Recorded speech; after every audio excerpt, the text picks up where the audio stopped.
Have you ever wondered why you keep trying and nothing changes? You read the books. You follow the gurus. You repeat the affirmations. And yet here you are, same place, same struggles, same emptiness. What if I told you that the entire personal development industry has been feeding you beautiful lies? Not because they're evil, but because lies wrapped in hope sell better than hard truths. Let me be clear from the start. I'm not here to make you feel good. I'm here to wake you up. Because while you've been manifesting your dreams and waiting for the universe to deliver, life has been passing you by. Real, actual life. You want to know what really changed my life 10 years ago? It wasn't discovering some secret. It was unlearning the garbage I'd been taught. It was watching person after person come to me, broken by the same myths, carrying the same wounds inflicted by well-meaning lies. That's what made me angry. And that anger? That's what's going to fuel this conversation. Here's the brutal truth about the law of attraction. The idea that you can think your way to wealth, that the universe will conspire to give you everything if you just believe hard enough.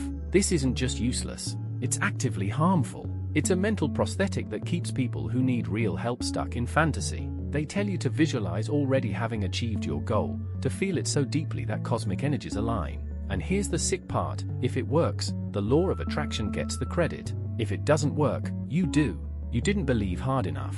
You invited negative energy. You slept on the wrong side of the bed. But wait, it gets darker. The law of attraction actually discourages compassion. I'm serious. Its proponents tell you not to engage in charity, not to help the poor, because surrounding yourself with poverty attracts poverty. Look away from sick people. Look away from suffering. Focus only on abundance. This is the philosophy you've been sold as enlightenment. And there's zero evidence it works. None. What we have instead is magical thinking dressed up in quantum physics terminology to sound legitimate to people who desperately want to believe. People who mistake their lack of basic education for spiritual awakening. That's not enlightenment. That's the peak of a very specific kind of ignorance, the kind that gets stronger the more it's challenged, because admitting you're wrong means admitting you wasted years of your life. Now let's talk about testosterone, because the internet has convinced an entire generation of men that their worth is measured in nanograms per deciliter. Testosterone doesn't cause aggression. This is critical. Robert Sapolsky's research at Stanford shows that testosterone amplifies your existing dominant strategy for gaining status. Read that again. If you were raised in an aggressive environment, testosterone will make you more aggressive. But if you were socialized toward cooperation and dialogue, that same testosterone will make you an exceptional collaborator, a skilled diplomat, a natural leader. The hormone is a tool, nothing more. Yet men are obsessing over it, treating it like the key to masculinity, bankrupting themselves on expensive supplements, convinced that if they just optimize their levels, everything will fall into place. Meanwhile, they're missing the real issue. They were taught that status comes from domination rather than contribution. The testosterone isn't the problem. The programming is. Here's another lie destroying lives. You need to find your one true passion to have a meaningful life. This myth creates crushing pressure. You're constantly searching for that magical thing that will make everything make sense, as if passion is buried treasure waiting to be discovered. But passion isn't found. It's built. It grows from action, from deepening knowledge, from repetition, from achieving mastery in something that started as simple curiosity. Think about relationships. After 20 years together, someone new might seem more exciting. But if your long-term relationship meets the essential criteria, if it's not destructive, if you understand each other, if you can navigate crises together, finding someone equally compatible after 40 will be nearly impossible. Passion works the same way. Sometimes it's hiding in something ordinary, something unglamorous but present, pleasant, fulfilling. It's in what you've invested time and heart into, not in some cosmic calling written in the stars. And motivation. God, the mythology around motivation. People wait for it like it's a bus that will eventually arrive. I don't feel like it. I'll wait until I'm motivated. I need to find my motivation first, then I'll act. This is a perfect recipe for nothing. The dependency actually runs opposite. Action creates motivation. You start something small despite the resistance. You make tiny progress. You feel satisfaction. That satisfaction fuels more action. It's a snowball. The first few meters are brutal. Then it rolls itself. But here's what nobody tells you. Forcing yourself isn't the answer either. When your parents forced you to do things as a kid, did that pressure increase your motivation or kill it? Did abandoning your own needs make you want to do better or make you resentful? When you force yourself now, you're doing to yourself exactly what was done to you. Motivation is complex. It emerges from balancing obligations and pleasures, from understanding your life roles, from respecting your own needs. This balance doesn't tolerate extremes. Let's address the spiritual bypassing epidemic, the myth that being spiritual means being perpetually calm, kind, and positive. This is toxic beyond measure. It leads to what psychologists call spiritual bypassing, the trap of pretending everything is fine, suppressing difficult emotions like anger, sadness, fear, because an enlightened person should be above all that. You see it everywhere. Instagram accounts of spiritual influencers, always smiling, always radiant, always peaceful, selling workshops on joyful breathing and cosmic consciousness. It's a lie, a beautiful, marketable lie. Being human means experiencing the full spectrum of emotions. True spirituality isn't avoiding the dark side of life. It's the ability to consciously experience it, accept it, learn from it. Pretending to be eternally peaceful is avoidance and denial, not growth. And this includes you, modern Stoics, fixated on appearing unshakable while never actually processing your pain. Integration, not performance, is the path. The guru myth needs to die. Yes, wise teachers can be invaluable, but the myth of the guru as an infallible guide who you must trust blindly has created catastrophic damage. From Osho to modern cult leaders, history is filled with financial, emotional, sexual, and psychological abuse in the master-student relationship. Real development is about building internal autonomy, critical thinking, trusting your own process. A true mentor gives you tools and supports your independent thinking. They don't think for you. They don't offer ready-made answers. You are your own best teacher. Your experiences are your greatest lessons. Many developmental approaches recognize that most of the knowledge needed to solve your individual problems already exists within you. It just needs to be skillfully extracted and integrated into your personal context. You don't need someone to save you. You need someone to help you access what you already know. Now, multitasking. The myth that doing 5 things at once makes you productive. Neuroscience is merciless here. The human brain isn't built for effective multitasking. What we're actually doing is rapid context switching, and every switch costs time and cognitive energy. Professor David Meyer's research proves this leads to more errors and drastically reduced quality. Monotasking, focusing on one thing, is vastly more effective, but it's not sexy. It doesn't feel impressive. I see this constantly in my work. People do one thing reasonably well, then mentally and physically jump between for different life areas. Parent, partner, employee, side hustle, chaos. None of these areas feel satisfying. It's exhausting, and there's no solution except monotasking. Give each area its dedicated time. Stop fracturing your attention. The 5 a.m. club. I believed this myth 10 years ago. I tried it. For over a year, I woke at 5, and honestly, it changed a lot. I felt great, but now I know better. You can wake early if it serves a specific purpose, like a morning golden hour for deep work. But the cult of early rising, the hustle culture gospel, has become a religion of success that's damaged countless people, especially men. For some, morning quiet is ideal. For others, it's torture. Chronotypes matter. Larks and owls exist. Forcing a genetic night owl to wake at 5 is creating chronic sleep deprivation, not success. Success depends on sleep quality and regularity, not the number on your alarm clock.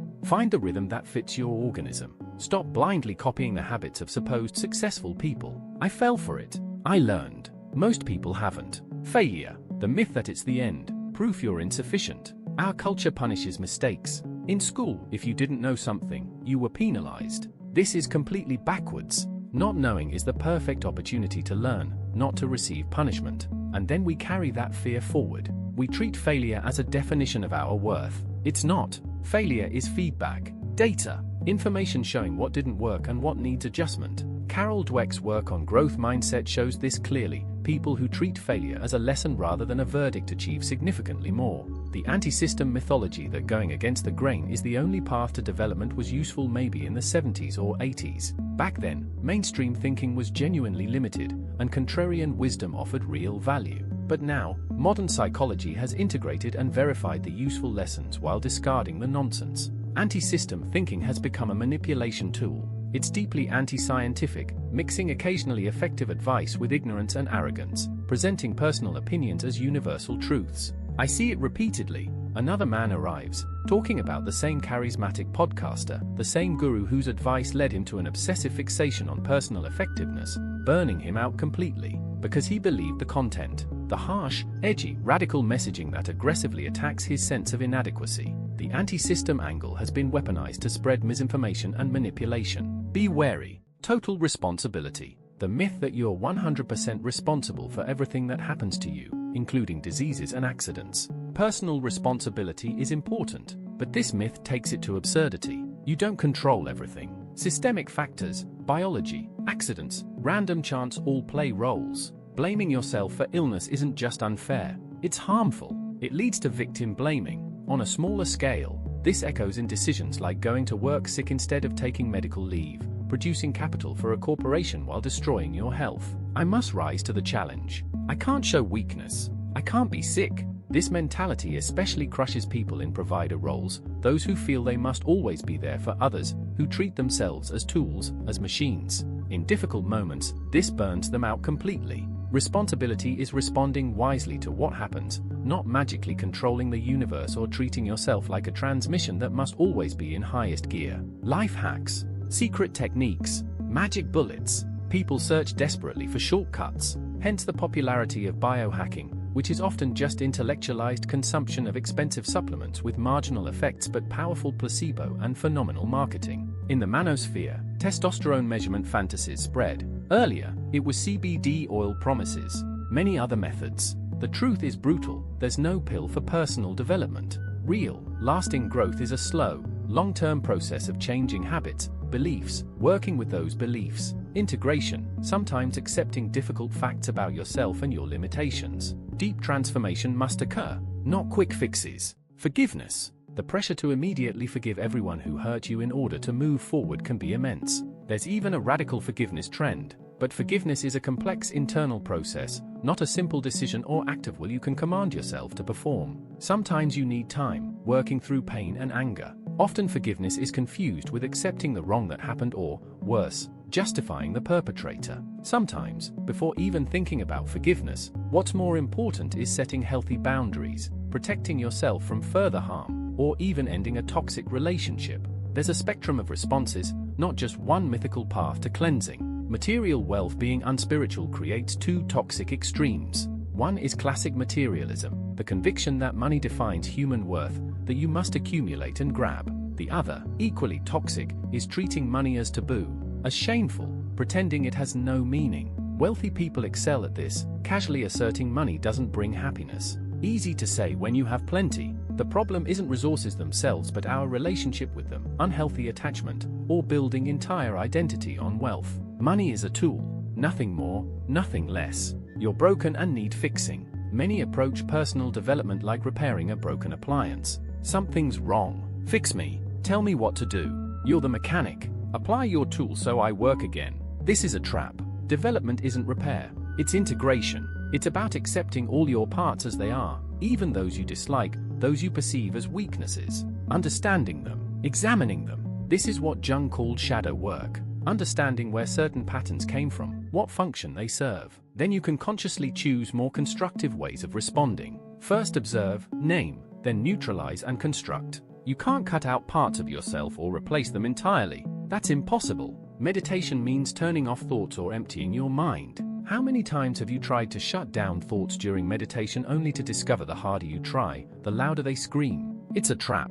Mindfulness meditation isn't about emptying your mind. Shutting down your mind is impossible. Your brain is designed to think. That's its job. The goal is fundamentally changing your relationship with thinking. Conscious attention, the ability to observe thoughts that come and go without judging them, without attaching to them. Like watching clouds in the sky, you learn to notice thoughts. There's that work thought again. Accept their presence, and let them pass, instead of waging internal war with them. This is the famous diffusion technique, male brain and female brain. Few myths infuriate me more than this prehistoric nonsense. There is the human brain. Yes, there are certain deviations determined by biology, but they're so minor that with proper training and upbringing, these differences become undetectable. We cannot distinguish between male and female brains. Research by Daphne Joel shows brains are mosaics of traits, not distinctly male or female. The differences overinterpreted as biological are overwhelmingly determined by upbringing and stereotypes. This doesn't make us prisoners of our brains.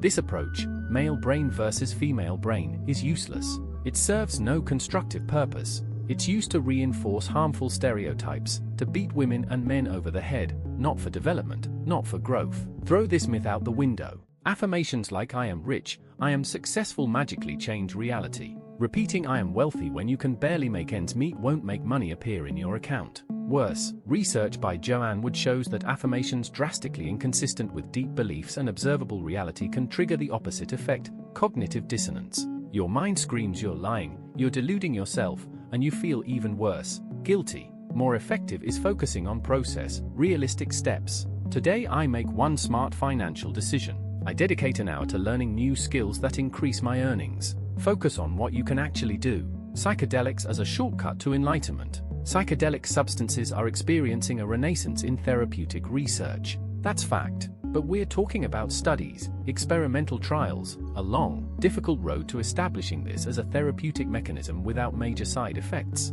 They can trigger profound mystical experiences or insights into the nature of mind. Sure, but they're not magic shortcuts. Without proper preparation and deep integration of the experience, meaning solid therapeutic work translating it into daily life, such experiences can remain mere curiosities, spiritual tourism, and sometimes even worsen mental state. Various ayahuasca journeys and strange herbal expeditions to South America can end in trauma and devastating consequences. One universal recipe for a happy life, like minimalism, stoicism, Buddhism. It's true we seek ready-made formulas. We try to make things easier. Various philosophies like minimalism or stoicism offer genuinely valuable tools. Not all, but yes, none of them is a universal panacea because none is perfectly tailored to you. Each of us is an individual with our own personality, our own genes. We're each slightly different. What leads to well-being is highly individual, dependent on personal preferences and life context. I meet so many people who took some mechanism, some blueprint, some scheme and forced themselves into it.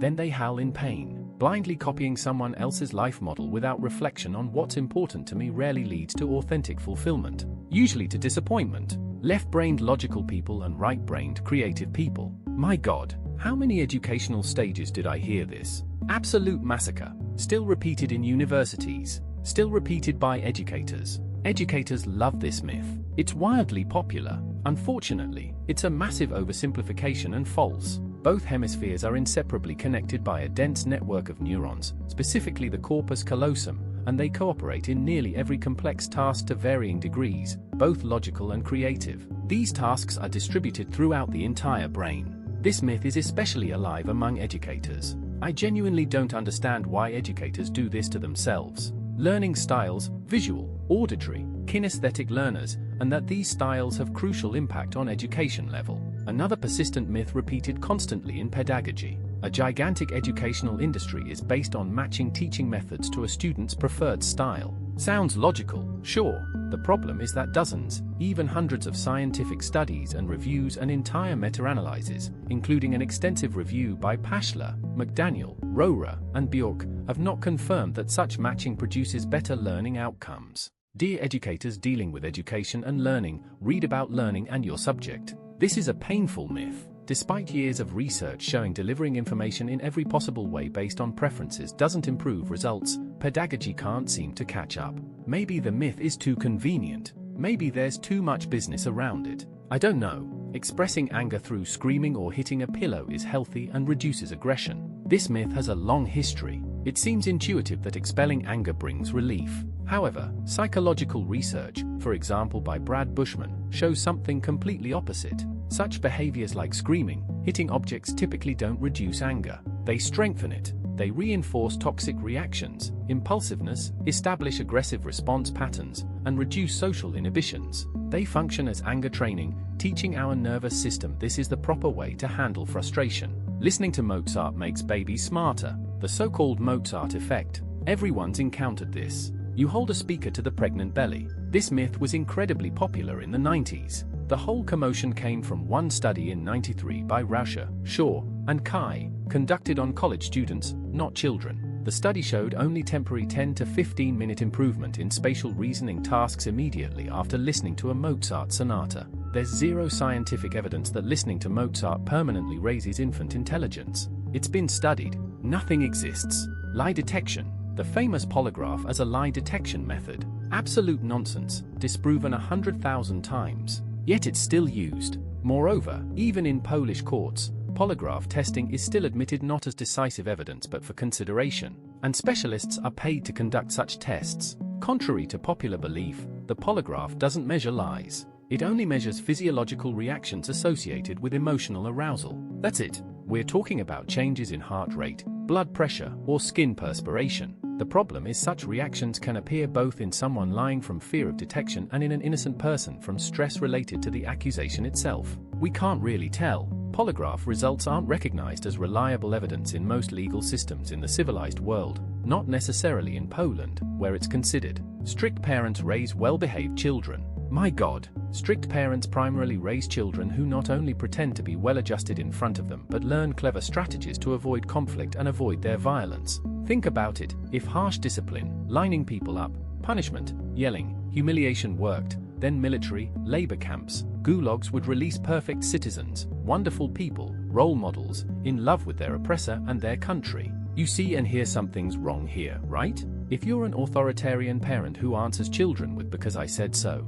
because that's how it is, who barks orders and runs classic military drill, you're setting your child up for two potential paths. First, a terrified grey mouse afraid to have their own opinions. Second, a rebel who will do everything opposite, everything, even hurt themselves to spite mom. In both cases, the child doesn't trust the parent, doesn't trust authority, doesn't trust themselves. If you're that parent, it doesn't mean you don't love your child, but they definitely won't feel your love. Boundaries are worth setting and should be set. Children shouldn't have complete freedom to do anything. Boundaries provide safe development, but they must be supported with logic, consistency, large doses of love, respect, discussion, listening to each other, treating the child with dignity. And since we're in these myths, the one so common in Poland and so painful, a little spanking never hurt anyone. How many more times will we hear this? I don't know, but many generations must probably pass before we finally unlearn it. This is a popular conservative myth and utter nonsense proven by research. Massive international studies, including a meta-analysis by Gershoff which I'll link in the description, demonstrated beyond any doubt that children who experience spanking, yes, I know some people like playing semantic games claiming spanking isn't hitting because it's only. What is it then? How many kilojoules of energy from a hand must be applied for it to be hitting versus spanking? They studied these spankings, and children who experience spanking have elevated risk of mental illness including depression and anxiety disorders, statistically end education sooner, work in lower paying jobs, have worse labor market situations. We're not talking assumptions, we're talking hard statistical evidence. Similarly, they have worse results in family life. Giving spankings worsens your child's chances because spanking is nothing other than violence and imposing your will through intimidation, crushing the child's will. And yes, you can come say I was hit, I got spankings and now I have millions. And you come write that now. But who are you defending? Are you defending violence? Okay, remember I'm talking statistics, large statistics. Sometimes you had it tough growing up and turned out okay, or sometimes you just have a high opinion of yourself and repress the violence you experienced. You won't let yourself be convinced it was violence. 5 hours or even less sleep is enough for me. I've done this for years and it's great. How much time I've devoted on this channel to healthy sleep, and I still meet people who sleep 5 to 6 hours and think it's okay. The biggest, most frequent myth. Every time I see these boasts from some very masculine alpha male in the comment section setting straight weak people sleeping 8 hours, the eye rolling alone could create a small local tornado. Really, I'm absolutely sick of it. These are performances with no grounding in research. Studies from 2010 supervised by Cohen showed that 6 or fewer hours of sleep gives 30% and greater drop in reaction time, to the degree that sleep debt research from Great Britain shows that accumulating 20 to 21 hours of sleep debt is equivalent to having 0.7 promille alcohol in your blood in terms of slowed reaction time. Right? But after not sleeping, you can drive a car, while after drinking alcohol you're penalized. Meanwhile, studies from 2018 by Sedonese from Uppsala University focused on metabolism. Results? In those sleeping below 7 hours, the mechanism of sugar metabolism drastically dysregulated, fat storage processes, muscle catabolism occurred. Hence that general weakness after a really bad night. So our sleep optimum is between 7 and 9 hours. Usually 7.5 and 8.5. Something like that. Period. End. Period. And of course there's some small margin of people who have a minor genetic variation and genuinely feel well regenerated after 6 hours. Athletes regenerate better too, sure, but they have higher needs. And of course, as I say, there are those rare exceptions, truly rare, but that's the margin. We don't have to sleep 8 hours. And now you'll say, okay, Leszek, hello, I tried sleeping 8 hours, I feel terrible. That's because your organism is so accustomed to functioning in high stress, high cortisol, chronic sleep deprivation that now the transition will take a week or two. And that week or two will be chaotic and painful. Even more so because those boasting often catch up on weekends, take naps they don't mention, or simply take it on themselves and have weakened cognitive abilities. Shorter fuse, constantly burned out, constantly angry, constantly irritated, and they go to comment sections and scream about what great lives they have. Yeah, great life you have. Sleeping less doesn't mean you're tough. I pulled an all-nighter, I'll catch up on the weekend. Back to sleep debt. Very popular myth, strongly related to this concept of sleep debt. The problem is it's not a simple one-to-one regulation. It's not an hour-for-hour loan. That hour lost Monday and Tuesday and Wednesday and Thursday and Friday causes regular metabolic changes. Tuesday another hour lost deepens those changes. Even normal sleep Wednesday or Thursday or Saturday won't balance it. These are micro changes at the cellular level to the degree that consequently we have tendency toward increased risk of many different diseases, not just psychological but even cancer. Because cellular regeneration means producing new ones, eliminating old ones, clearing the organism of dead cells. If this process doesn't go well, doesn't go fully, isn't well metabolized, if the organism isn't well cleansed, things will accumulate, problems will accumulate. This is how cancers are born, from these small deposits and mutations. Sleep debt in the long perspective can genuinely shorten your life, even if you try to catch up. And I'm not even addressing how it impairs reaction times so severely and in such an imperceptible way that you'd be shocked at the enormous difference between when you're truly, genuinely well rested and how you function daily. And the 30th myth I regularly encounter, which I opened my book with, procrastination is a planning problem. No, absolutely not. This is one of the most troublesome myths about procrastination because it focuses on the symptom, not the cause. It's sold packaged in new planners, time management systems. The truth is procrastination is a major psychological problem, not a planning problem. As I write in my book, procrastination isn't a time management problem. It's an emotion management problem, a priority management problem, a motivation problem. It's a mechanism for avoiding discomfort, fear of failure, perfectionism, fear of judgment fueling this state. Until you address these deeper issues, no planner will magically help you. It'll lie in the corner. Another one and another one and another one. So there you have it. 30 myths that have been wrecking lives while promising transformation. 30 beautiful lies told by people who profit from your desperation. And here's what infuriates me most, not that these myths exist, but that they keep people stuck while making them feel like they're doing something meaningful, like they're growing. You want real growth? Stop waiting for the universe to deliver. Stop obsessing over your hormone levels. Stop looking for the one magical passion. Stop waiting for motivation. Stop pretending to be spiritually above difficult emotions. Stop searching for gurus to save you. Stop multitasking your way to mediocrity. Stop forcing yourself to wake at 5 a.m. Stop treating failure as identity. Stop buying into anti-system nonsense just because it sounds edgy. Stop taking responsibility for things beyond your control while avoiding responsibility for things within it. Stop searching for shortcuts and life hacks. Stop forcing forgiveness before you're ready. Stop treating money as either salvation or sin. Stop believing you're broken and need fixing. Stop trying to empty your mind. Stop believing in distinctly male and female brains. Stop repeating affirmations that contradict reality. Stop thinking psychedelics will enlighten you. Stop forcing yourself into someone else's blueprint. Stop believing hemisphere myths and learning style fantasies. Stop thinking expressing anger violently reduces it. Stop playing Mozart for your fetus. Stop trusting polygraphs. Stop thinking harsh discipline creates good children. Stop defending violence as character building. Stop bragging about sleep deprivation. Stop thinking you can catch up on weekends. And stop buying another planner thinking it will solve your procrastination. Here's what actually works: honest self-examination, accepting you don't have all the answers, building slowly, failing repeatedly and learning from it, setting boundaries, resting properly, working with your actual biology instead of against it, getting help when you need it from qualified people, not gurus, doing the unsexy, difficult work of changing habits one day at a time, being patient with yourself while refusing to lie to yourself.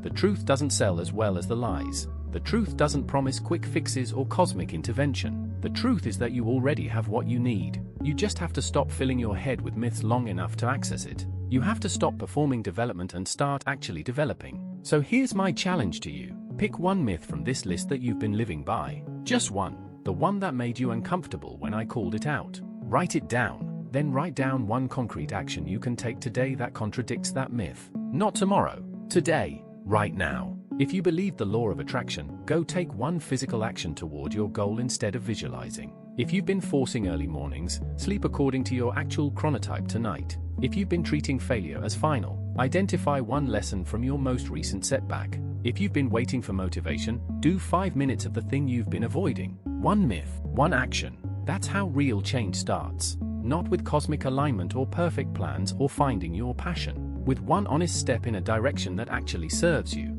The personal development industry will keep selling you myths as long as you keep buying them. The gurus will keep promising shortcuts because shortcuts sell. But you don't need another secret. You need to unlearn the lies and start building on truth. Uncomfortable, slow, unglamorous truth. Stop being a consumer of transformation and become someone who actually transforms. The difference is everything.